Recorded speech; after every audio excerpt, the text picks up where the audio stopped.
여러분 반갑습니다. 여러분의 반도체 오빠 트레자입니다. 삼성전자 반도체 너무나 사랑하고 좋아하는 트레장이 또 이렇게 올해를 맞이해서 아침에 떠들게 되었습니다. 영광으로 생각하고 여러분도 저도 같이 한번 즐겁게 하루를 시작했으면 좋겠어요. 한 주를 시작하는 마음은 왠지 설레이지 않나? 설레입니다. 설레이고, 오늘은 주식장이 과연 어떤 모습을 보일까? 떡상이냐, 떡락이냐, 횡보냐. 하여튼 기대가 돼요. 뭐 오르든 말든 간에 장이 열린다는 자체가 뭔가 살아있다는 그런 느낌 같아. 내가 살아있구나 하는 생각이 듭니다. 투자는 여러분들 보수적으로 올바르게 하셨으면 좋겠어요. 야매로 하지 말고 FM대로 하십시오. FM대로 하는 게 좋습니다. 뭐든지 원칙대로 자기 투자의 원칙이 있어야 돼. 원칙이 없이 이리저리 휩쓸리는 그런 식으로 하면 안 돼, 여러분. 투자는 절대로 몰려다니는 그런 투자는 금지한다. 뭐 레밍 법칙이 있던데, 하여튼 이상하게 때로 몰려다니면서 이게 쏠리지 않았으면 좋겠어요, 여러분. 알겠습니까? 또 아침이고 또 한 주를 시작하니까 여러분들은 운동을 해야 돼. 천회장 또 운동을 하도록 열심히 노력하겠습니다. 행복하다는 느낌은 마음이 느끼는 감정이에요. 그래서 사람들은 행복이라는 것이 마음먹기에 달렸다. 그렇게 생각을 합니다. 안 그렇나요? 마음먹기에 달려 있어. 힘들고 어려운 일이 있어도 긍정적으로 생각을 하면은 행복해질 수가 있는 겁니다. 긍정적으로 생각하는 거야. 이 어려운 시기를. 내가 그냥 긍정적으로 계속 메시지 날리잖아. 여러분들 긍정 고문, 긍정 회로 돌리잖아요. 고단하고 괴로운 일이 있어도 낙천적으로 생각하면은 행복해질 수 있는 겁니다. 낙천적으로 생각을 하자. 하지만 아무리 긍정적이고 낙천적인 사람도 몸이 몹시 지치고 건강에 이상이 생기면 행복한 느낌과 멀어지게 됩니다. 행복한 느낌은 빠이빠이 되는 거죠. 그래서 몸이 힘든 사람에게 긍정적으로 생각하라. 이렇게 말을 하면은 무슨 말도 안 되는 소리냐? 그렇게 오히려 짜증을 내고 화를 낼 수도 있어요. 그래서 몸이 지치고 피곤할 때는 행복하지 않아도 좋으니까 그냥 쉬기로 했으면 좋겠다. 이렇게 생각이 드는 것은 몸이 힘들면 마음 또한 힘들어져, 여러분. 그게 당연한 거 아니야? 몸이 힘든데 마음이 안 힘들겠습니까? 힘들어집니다. 그래서 몸이 먼저 건강해야 마음도 행복을 만들어갈 여유가 생기는 거예요. 그래서 몸이 먼저 튼튼해야지 마음도 괴로움을 이겨낼 힘이 생기는 겁니다. 운동을 하지 않고 마음만 튼튼하기를 바라는 것은 밥도 먹지 않고 배부르기를 바라는 것입니다. 공부도 하지 않으면서 성적이 오르기를 바라는 거야. 그런 겁니다. 선천적으로 아픈 것과 나이가 들어서 약해지고 힘든 것까지 어쩔 수 없다지만은 건강할 수 있는 조건에서도 운동을 게을리하는 것은 행복을 주려가겠다는 것과 같다. 지금 당장 운동하십시오. 당장 밖에 나가서 운동장 10바퀴씩 뛰고 오시면 됩니다.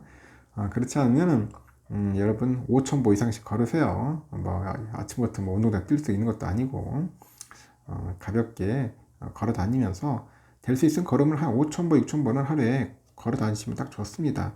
너무 아침부터 무리하게 하면 또 힘들 수도 있으니까 출근하시는 분들은 그러면은 다시 한번 또 삼성전자 이야기를 한번 해보도록 할게요.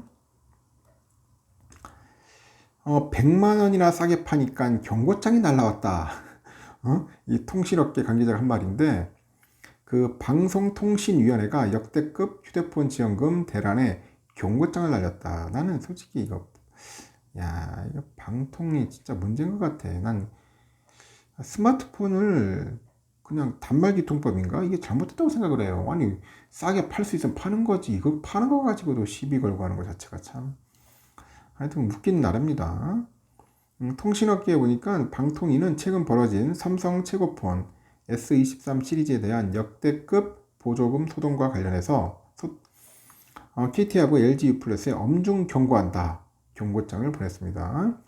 통신사를 상대로 구두 경고가 아닌 서명 경고가 이뤄진 것은 2021년 그 이후 처음이라고 합니다.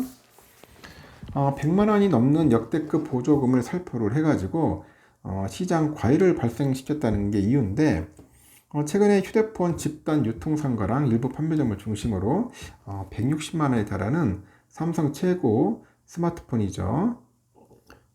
갤럭시 S23 울트라인데 이걸 30만 원에 판매하는 일이 벌어집니다.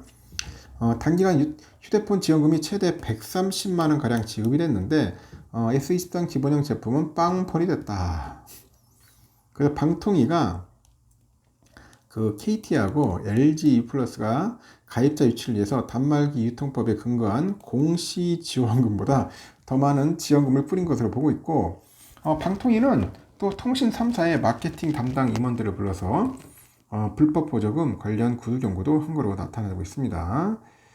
난 단통법 빨리 없애야 한다고 생각을 해요. 어떤 놈이 안 들어가지고 왜 이거 싸게 팔든지 말든지 왜 이걸 가지고 시비 거냐고. 도대체 이게 나라야 이게. 응?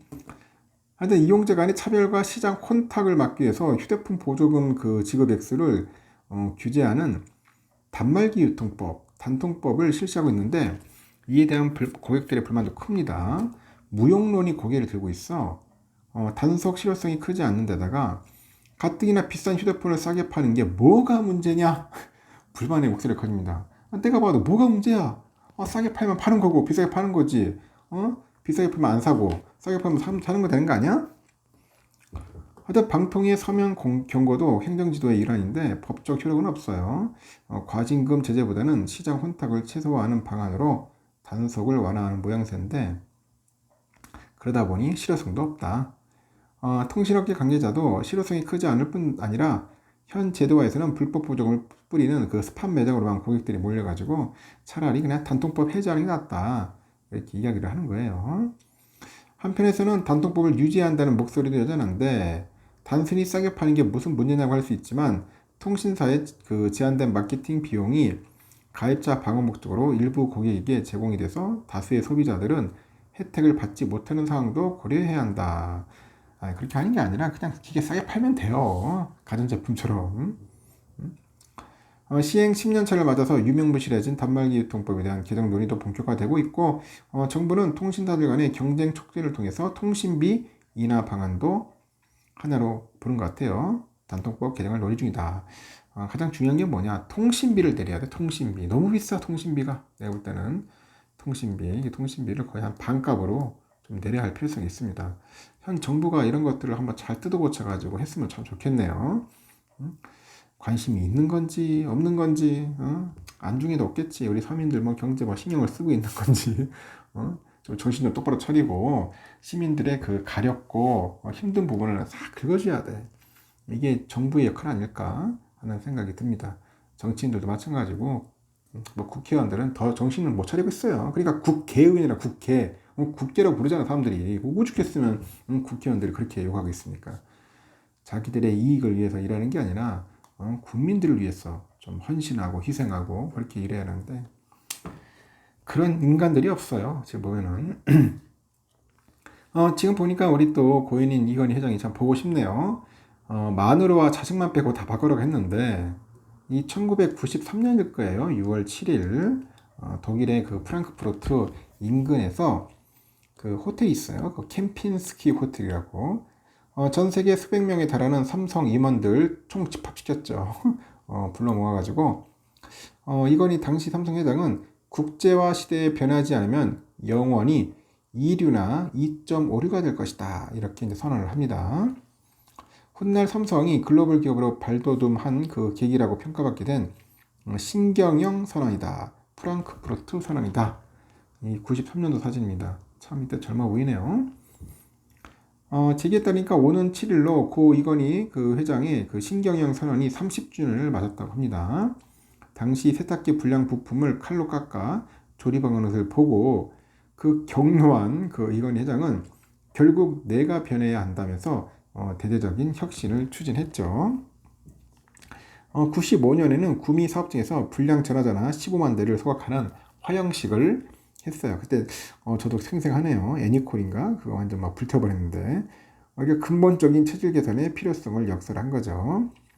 이는 양을 중시하던 기존의 경영 관행에서 벗어나서 질을 중시하는 쪽으로 경영 방향을 선회하는 그런 계기가 됐고, 결과적으로 글로벌 삼성의 밑거름이 됐다, 그런 평가를 받습니다.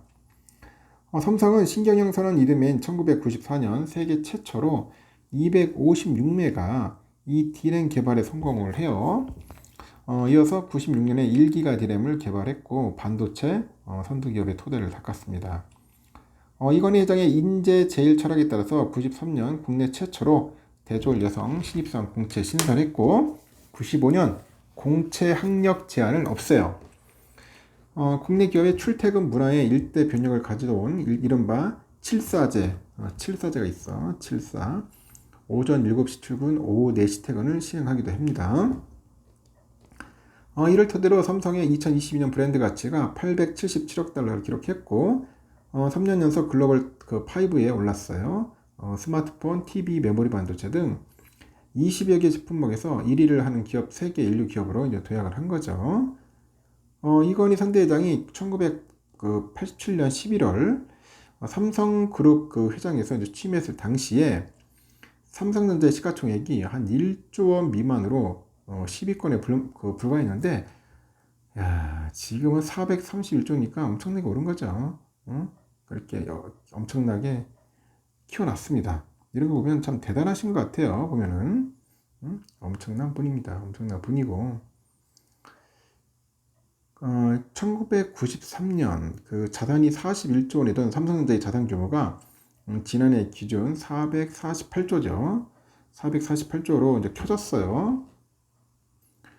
결론은 10배 이상 늘어난 거예요. 10배 늘어났고 연결 기준 1993년 28조 6,847억 원이던 매출이 지난해는 302조 2,314원 기록했고 사상 처음으로 300조 넘었어요. 본사 기준 47,607명이던 임직원 수가 작년 말에 12만 827명 늘었고 전 세계 임직원 수는 26만 6천여 명이다. 이렇게 삼성전자를 비롯해서 삼성 계열사는 올해 별다른 그런 행사 없이 신경영 산원 30주년을 보낼 것으로 이제 알려진 거죠. 과거에는 기념행사를 열거나 사내 그런 방송 등을 통해서 이날을 기념했지만 이미 이재용 회장 체제로 전환한 데다가 과거 이벤트보다는 글로벌 복합위기 상황에서 미래 먹거리 확보 등에 주력하기 위한 것을 풀이되고 재계는 회장 취임 8개월 차에 접어든 이재용 회장의 뉴 삼성 비전에 이제 주목을 합니다. 이 회장은 지난해 10월이죠. 10월에 취임 후에 전방위적으로 경영 보폭을 넓히기도 했고 지난달 윤석열 대통령의 방미 경제 사절단 일정을 소화한 뒤에 미국의 동서부를 횡단하고 젠슨 CEO죠. 엔비디오 CEO하고 일론 머스크 테슬라 CEO 이렇게 주요 글로벌 기업 CEO 20여 명을 두루두루 만나고 이제 돌아옵니다. 취임 후에는 광주를 시작으로 지방 사업장 두루 돌면서 생산 현장 점검하고 건강한 생태계를 조성해서 상생의 선순환을 이뤄야 한다. 이러면서 상생과 지역경제 활성화를 강조합니다. 지역 산업 생태계 육성을 위해서 향후 10년간 총 60조 원을 투자하기로 했고 대표적인 CSR 사업인 스마트 공장 구축을 통해서 인구 소멸 위험 지역에 있는 중소기업을 우선 지원하기로 했습니다.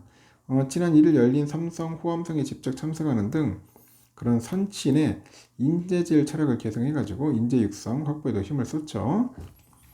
이렇게 이 회장을 비롯해서 이건희 회장의 유족은 21년 유산의 약 60%에 달하는 사상 최대 규모의 사회 환원이죠. 실천하기로 해요. 이른바 이건희 유산으로 유족은 문화재하고 미술품 2만 3천여 점을 국가기관 등에 기증하고 감염병 극복 7천억 정도, 소아암 희귀질환 지원 3천억 정도 해가지고 의료공원에 1조 원을 기부를 했습니다. 그간의 고비 때마다 미래를 내다본 선대 회장의 결단으로 글로벌 기업 반열에 올라선 삼성전자지만은 최근 글로벌 경기 침체, 장기화, 그리고 산업 재편 가속화 이렇듯 그야말로 풍전등화 그런 상황에 직면한 거죠. 경기 침체로 IT 수가 이제 급감을 해요. 이제 재고 막 쌓여 지금 막 쌓이고 있고 메모리 가격이 지금 급락했잖아요. 급락하는 바람에 이제 반도체 업황은 악화됐다. 삼성의 올해 1분기 영업이익은 지난해 동기 대비 95.5% 급감해서 6,402억 원에 그쳤고, 특히 반도체 부분은 4조 5,800억 정도의 적자를 내서 금융위기 이후 최악의 성적표를 받아들였습니다. 여기에 반도체를 둘러싼 미중 갈등이 갈수록 격화되면서 미중 사이에 낀 그 반도체 업계의 불확실성은 커지고 있다. 그런 이야기도 하고 있고요. 이 회장 취임 후에 업계에서는 대규모 M&A에 대한 기대감이 커졌는데 아직 이렇다 할 소식은 없고, 삼성의 M&A는 2017년 미국 자동차 전장업계 업체죠. 하만 인수가 마지막입니다. 신경영 선언 당시와는 경영 환경이 많이 바뀌었고, 이제는 새로운 사업을 시작해서 처음보다는 키우기보다는 M&A를 통해 가지고 미래 먹거리를 발굴하고 몸집을 키울 때라고 언급을 해요. 다른 재계 관계자는 이재용 회장도 이건희 현대해장부처럼 보다 강력한 메시지를 던져가지고 뉴 삼성의 비전을 제시할 필요가 있다. 그렇게 언급도 하고 있는 것 같습니다. 최근에는 이 회장의 등기 임원 복귀 가능성이 또 재점화되기도 있다. 그럽니다. 그래서 이제 사법 리스크에도 실적 개선을 통해서 주주 가치 증대 필요성이 대두되는 시점이고, 실적 악화기에 책임 경영 필요성은 오너 일가의 이제 등기 임원 복귀로 연결될 것이라고 언급을 하죠. 재계에서는 사법 리스크 등을 고려하면은 등기 임원 복귀를 무리하게 추진할 이유가 없다는 의견도 우세합니다. 이 회장은 현재 매주 목요일에는 삼성물산, 제일모직, 그 부당합병 혐의 재판에 3주 간격으로 금요일에는 삼성바이오로직스 분식회계 의혹 재판에 출석을 하고 있습니다. 참 바쁩니다. 경영도 해야지, 법원도 다녀야지. 빨리 그 사법 리스크가 빨리 해결됐으면 좋겠고, 빨리 이제 뉴 삼성을 또 외치면서 이건희 전 회장에 이어서 이재용 회장도 좀 더 열심히 해야겠죠. 뭔가 좀 혁신이 필요합니다. 혁신. 뭔가 뜯어 고쳐야 할 필요성이 좀 있는 것 같아요.